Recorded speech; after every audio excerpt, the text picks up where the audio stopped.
Welcome back to Inside College Basketball Now with Jon Rothstein. Pleased to be joined by Kentucky head coach Mark Pope. Mark, welcome. Happy holidays. When was the first time that Mark Pope met Rick Pitino? Oh, it was my senior year in high school. Coach P came on a home visit, and it was pretty magical. He razzle-dazzled the whole family in Seattle, and he's the same as he is now, just really impressive. Now, you transferred to Kentucky after starting your career elsewhere. What was it like when Rick Pitino was coaching you versus when he was recruiting you? Well, one of the great things about coach is honest. Like, he's going to tell you. In fact, when he was recruiting me, and some things in recruiting never change. He was also recruiting Chris Webber.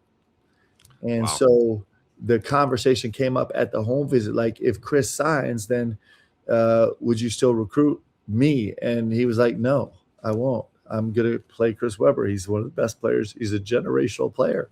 Right. And I was like, I appreciate the honesty. It's great. So it was pretty much what I expected. I mean, you can never exactly anticipate the physical, mental, and emotional strain that one human being can put you under. So that there was a realization in that, but we knew what we were getting into. I had talked to all the players here on campus. They were quick to share the great challenge and the great growth and the great experience that it was to play for Coach Pitino. And so I knew it in words. I just you have to experience it yourself.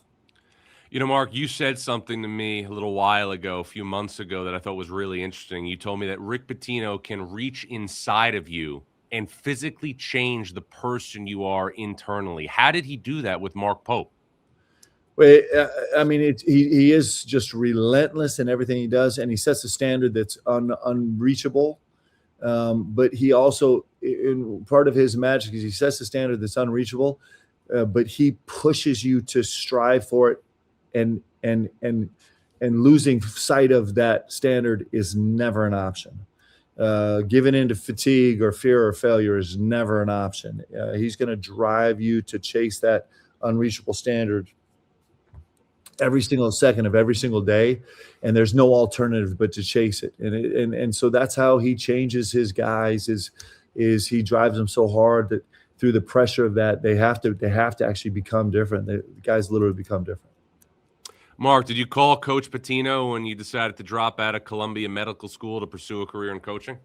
I called Coach actually back-to-back days. So the first time I called Coach was after my rookie year at Columbia. And it was in the spring, late spring. And I was just like, year one in the books. I just don't know if this is what I want to do for the rest of my life. And I've kind of always thought maybe coach, whatever. So I called Coach, and he was unbelievable. I'm nervous to call. I was nervous all the time to call Coach. So I called Coach. I was like, I'm just thinking about this. And he was like, Mark, I think you were born to do this. Like, this is the greatest thing ever. Call me tomorrow. So I was like, I don't know if I'm going to leave med school, but Coach sounded really excited about it. So I'm going to call him tomorrow. Talk to Leanne. I'm like, I don't know, babe. Like, what if this is right? Call Coach the next day, and he's like, have you lost your mind? Like, you're in medical school. You're going to be a doctor. Have you lost your freaking mind? And so that was it. That was like, all right, I guess I'm not leaving med school. And so, that was my experience with that. And obviously you went into coaching, and now you're the coach at Kentucky. But before being the head coach at Kentucky and even being the head coach at BYU, you're the head coach at Utah Valley. And I remember another story you told me. You told me the most nervous you were in your life is when Coach Pitino came to visit you at Utah Valley to observe your team and your practice, and you picked them up at the airport. Why were you so nervous for those couple of days? Well, I just couldn't believe that I was going to have to sit it's a 45-minute drive from the airport. And I was like, I can't send a manager. Like, I can't do that. I got to go pick this man up. And it might have been the longest I had ever sat with him. I'm sure it was the longest I ever sat with him one-on-one. And it was actually one of the great trips of my life because Coach came and he was at a transitioning part of his life, and he was so gracious to come talk to my team. He came and sat with Leanne at the game. We had some speaking engagements that he did while he was there, and then the morning that he left, it'll always be really special to me. I had all of my girls. We went and had breakfast together with Coach, and it was the most.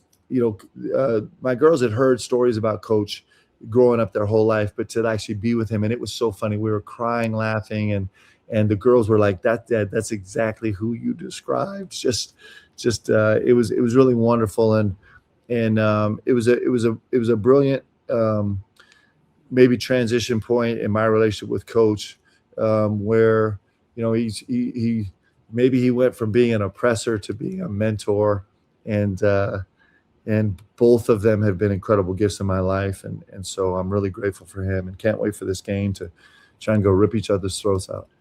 Well, how surreal is it 30 years roughly after winning the national championship in 96 on one of the greatest college basketball teams of all time that you and Coach Pitino, St. John's in Kentucky, are going to be going head-to-head on Saturday afternoon in Atlanta in the CBS Sports Classic? I think it's here's the thing. I think it's overwhelmingly this is really important for his team, and it's really important for my team.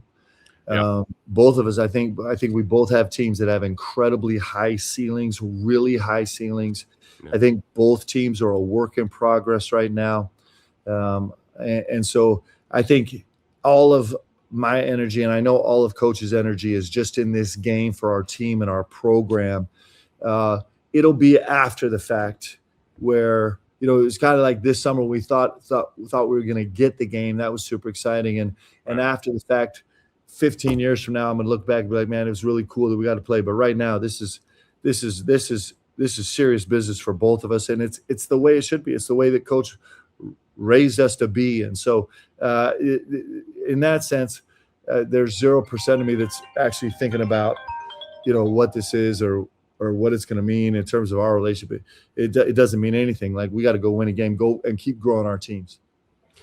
Mark, you, as soon as you got the job, even at your opening press conference, talked about really your desire to bring Coach Pitino back to Rupp Arena. You obviously did it at another function. You got a great ovation, and that was really important to you. I know you're playing this game on Saturday.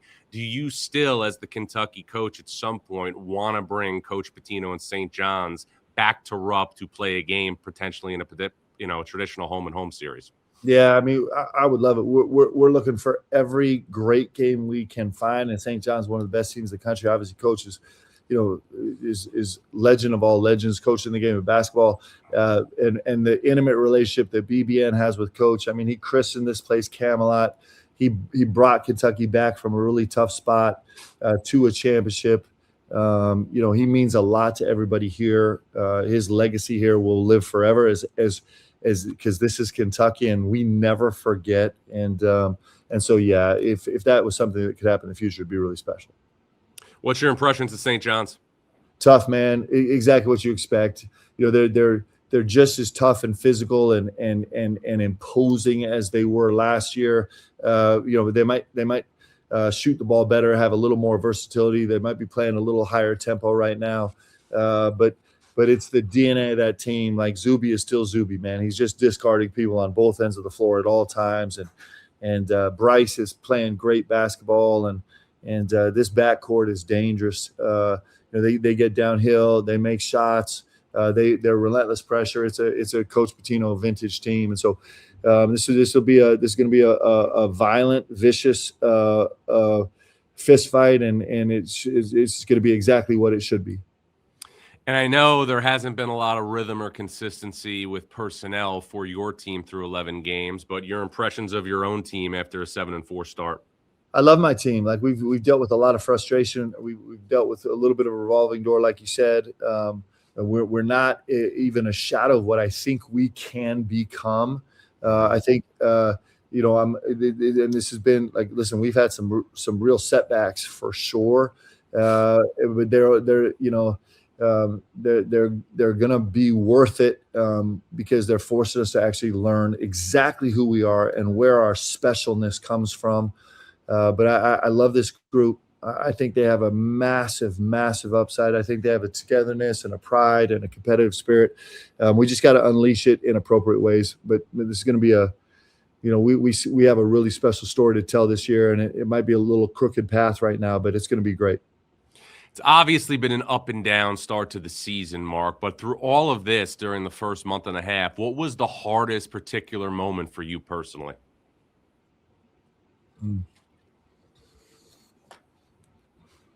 I don't know. I don't know if I have one moment that's been hard. I think that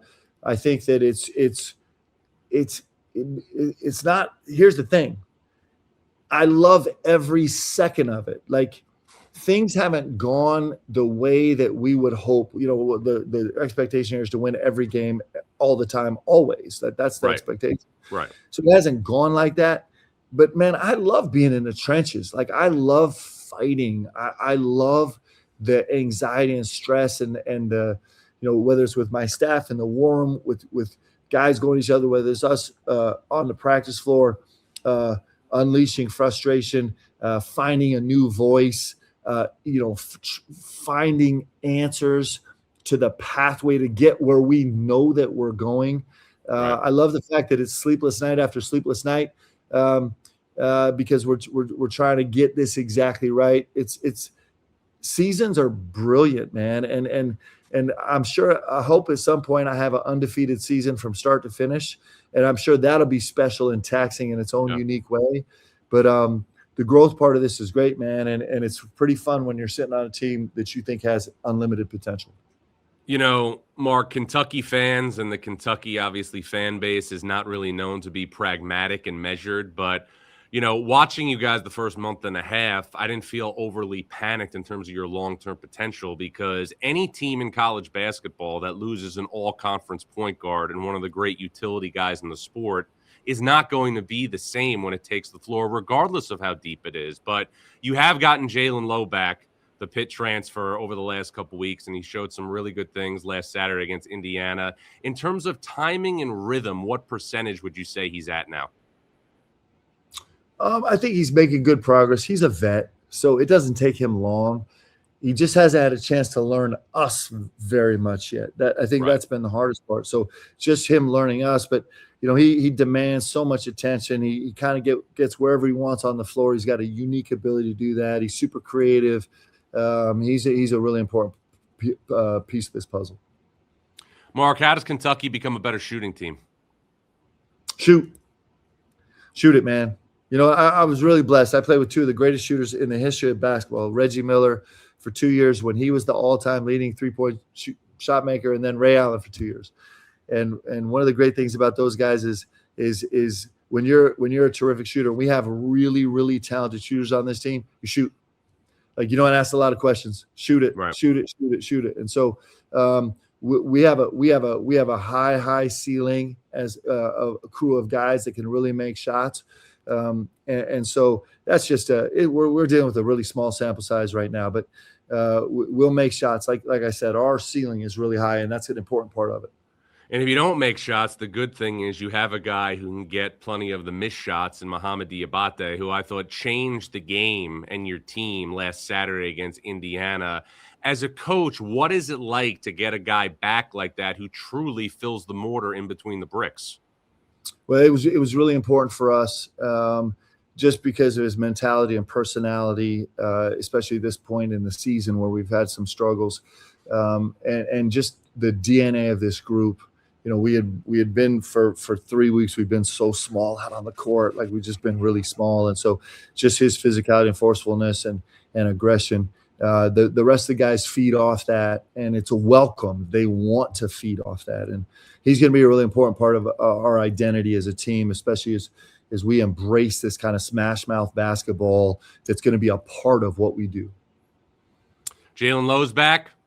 Obviously, Mouhamed Dioubate is back. That's obviously great for Kentucky.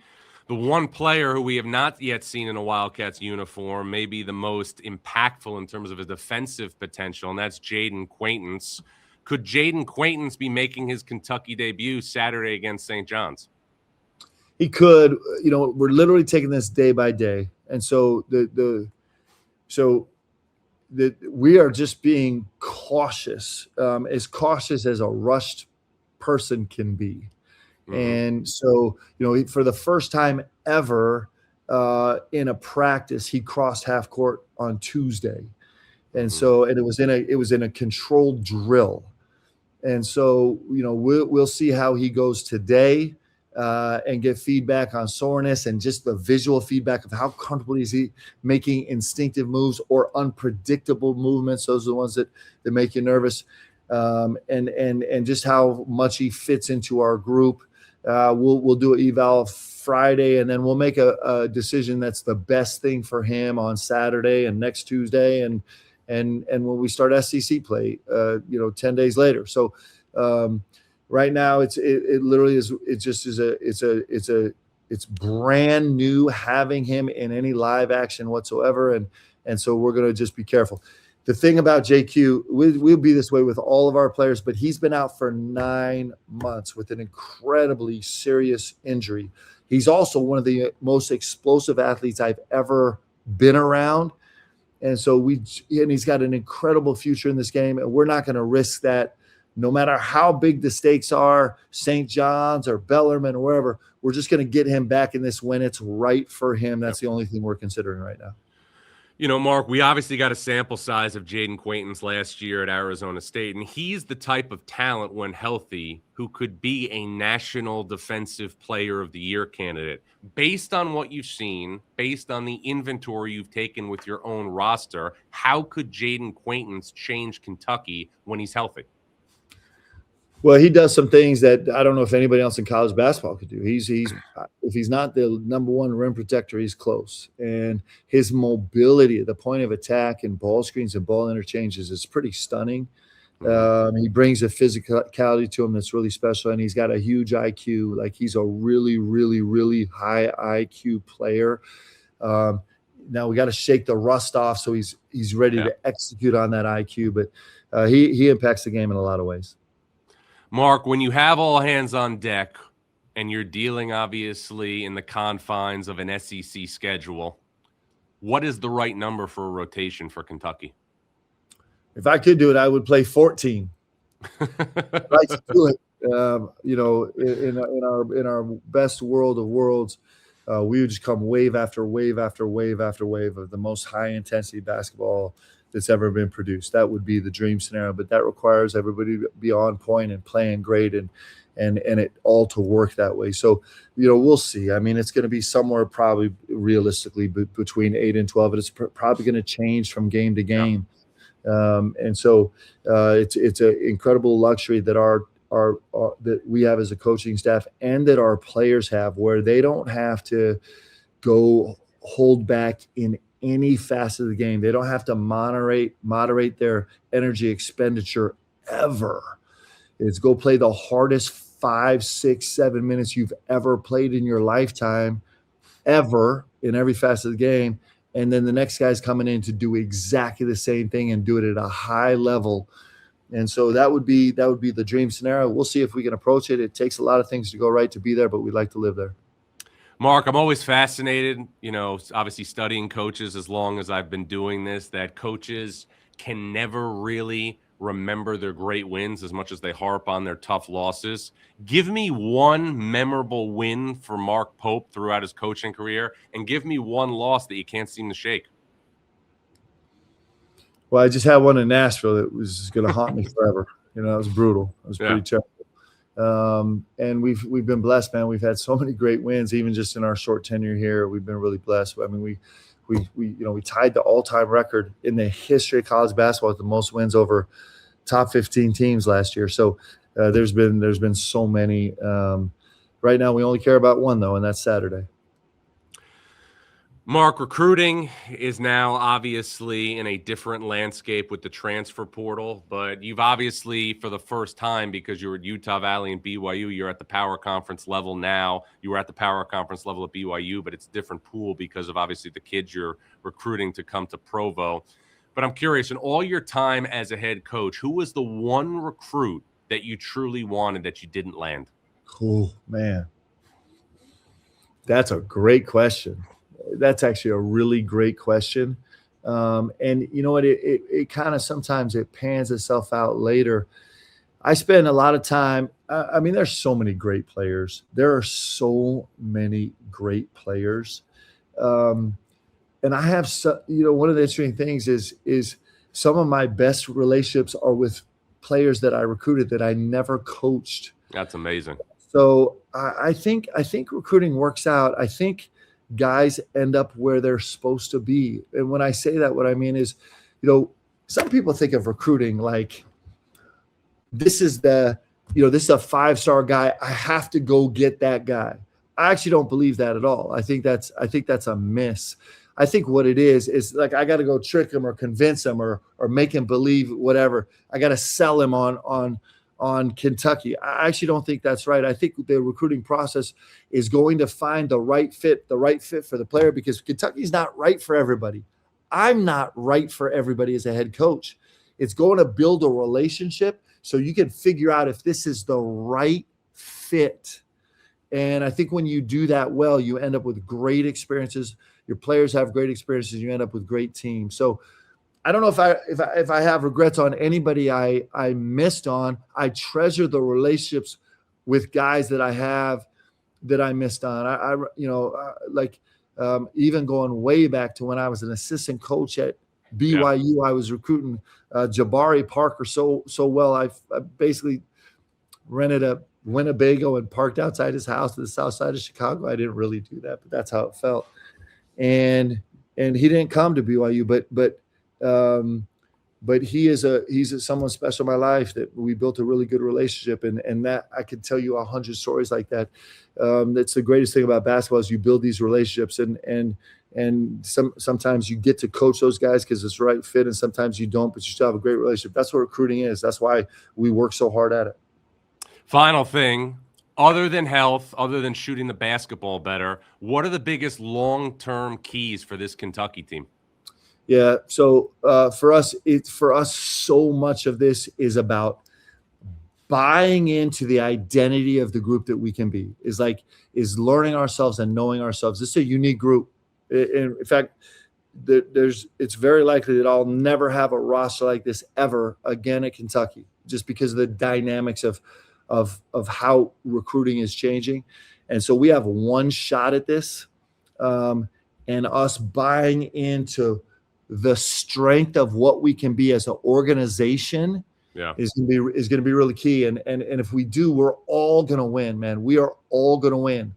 And if we can't, then it's going to be rocky. And so I think we can. I believe in these guys. I believe in our staff. I think, like I said, I think our upside's huge. I think our relentless nature will never go away regardless of what happens. I think we're going to get there.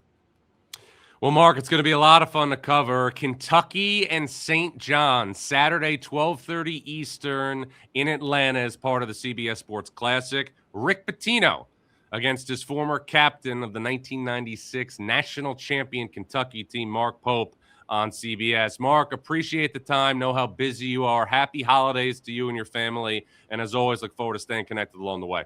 Thanks, John. Appreciate you, brother.